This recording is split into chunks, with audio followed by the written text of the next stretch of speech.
Allahu Allahu Allahu Allah Allahu Allah. Oke, selamat datang. Hari ini kita mau mengupas sesuatu yang menarik banget. Sebuah pola, atau bisa dibilang sebuah rumus, yang menurut sumber kita terus berulang sepanjang sejarah manusia. Kita akan telusuri ini lewat rangkaian kisah di dalam surah ke-11 Al-Quran, yaitu surah Hud. Wah, ini klaim yang kuat banget kan? Jadi, teks ini seolah-olah bilang ke kita, hey, ini bukan cuma kumpulan cerita acak loh, ini adalah sebuah struktur yang sengaja dirancang dengan sangat teliti. Nah, pernyataan inilah yang akan jadi pegangan kita untuk membongkar polanya. Nah, ini dia pertanyaan kuncinya.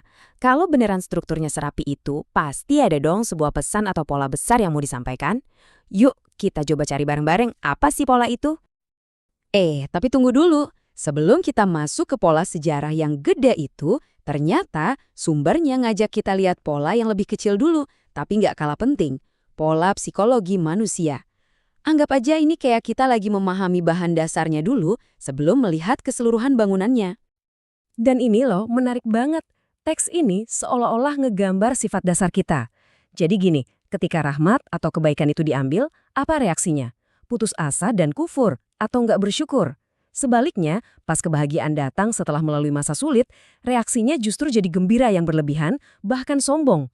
Kelihatan banget kan betapa mudahnya kita terombang-ambing?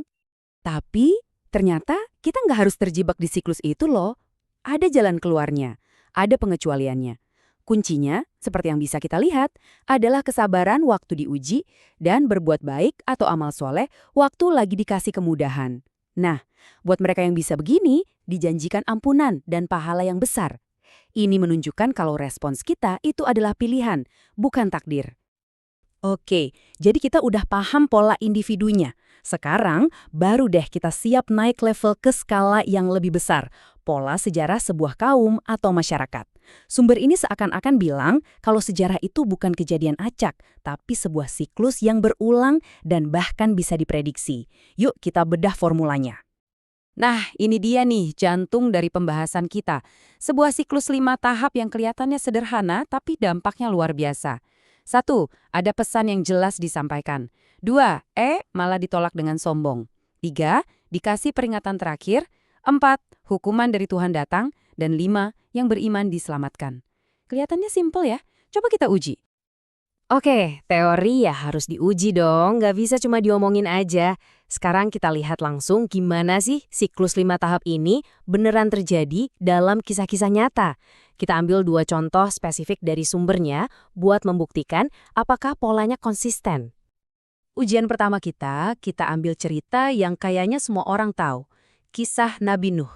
Mari kita coba petakan ceritanya ke dalam rumus 5 tahap yang barusan kita lihat. Coba deh perhatiin. Polanya langsung kelihatan jelas banget. Di satu sisi ada pesan yang jelas dari Nabi Nuh, jangan sembah selain Tuhan yang Esa. Simple. Di sisi lain, penolakan sombong dari para pembesarnya. Mereka nolak bukan karena pesannya salah, tapi karena mereka meremehkan status Nuh yang dianggap cuma manusia biasa. Tahap 1 dan 2, cek, terpenuhi. Dan ya udah kita tahu kan akhirnya gimana, peringatan diabaikan, akhirnya datanglah hukuman ilahi, banjir besar itu. Tapi di saat yang sama, tahap kelima juga kejadian. Keselamatan bagi orang beriman di atas bahtera. Pas banget kan polanya? Tahap 4 dan 5 juga terpenuhi. Oke, satu contoh mungkin bisa dibilang kebetulan. Biar yakin ini beneran pola, kita cek kasus kedua. Nabi Hud, yang namanya jadi judul surah ini sendiri. Dan wow, polanya keulang lagi persis banget. Hud datang bawa pesan yang jelas dan sederhana, sama seperti Nuh. Dan respons kaumnya sama juga, penolakan sombong. Kali ini alasannya, mereka menuntut bukti fisik sambil meremehkan pesannya. Tahap 1 dan 2 kejadian lagi, plek-ketiplek.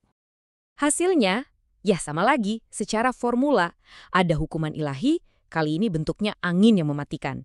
Dan sekali lagi, ada keselamatan bagi Hud dan pengikutnya. Ini sih udah bukan kebetulan lagi, ini emang disengaja, polanya begini. Dan ini yang bikin makin kuat, ternyata bukan cuma Nuh dan Hud aja.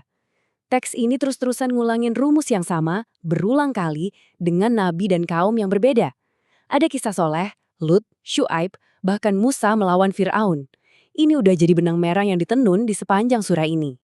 Oke, pertanyaan berikutnya yang logis banget adalah buat apa sih? Kenapa ceritanya diulang-ulang dengan pola yang sama? Pasti ada tujuannya kan? Nggak mungkin cuma buat cerita dongeng aja. Dan ternyata kita nggak perlu nebak-nebak. Jawabannya ada langsung di dalam teksnya. Tujuan dari semua kisah ini adalah untuk menguapkan hati, untuk menyampaikan sebuah kebenaran, dan yang paling penting sebagai nasihat sekaligus peringatan buat orang-orang yang beriman. Jadi intinya, semua pengulangan ini tujuannya buat bikin pilihannya jadi super jelas. Di depan kita tuh cuma ada dua jalan, nggak ada abu-abu. Ada jalan orang yang berbahagia dan jalan orang yang sengsara. Dengan menunjukkan pola yang sama berulang kali, hasil akhir dari setiap pilihan itu jadi terang benderang, nggak bisa disalahpahami lagi. Dan ini juga penting. Teks ini ngasih tahu buat siapa sih pelajaran ini. Peringatan ini tuh spesifik ditujukan buat mereka yang percaya bakal ada hari akhirat atau hari pertanggungjawaban dan punya rasa takut terhadap konsekuensi dari pilihan-pilihan yang dibuat di dunia ini. Jadi kita udah lihat ya, ada sebuah rumus sejarah yang diulang-ulang dan ujungnya selalu dua, keselamatan atau kehancuran. Nah, yang menarik, teks ini nggak ngasih jawaban gamblang, tapi malah ninggalin kita sama satu pertanyaan besar. Di tengah pola yang kayaknya udah pasti ini, apa sih yang bikin orang milih jalan yang satu dan bukan yang lain? Apa yang bikin satu kelompok memilih rendah hati dan percaya, sementara yang lain memilih sombong dan menuntut bukti? Kayaknya pertanyaan itulah inti dari semua kisah yang kita bahas hari ini.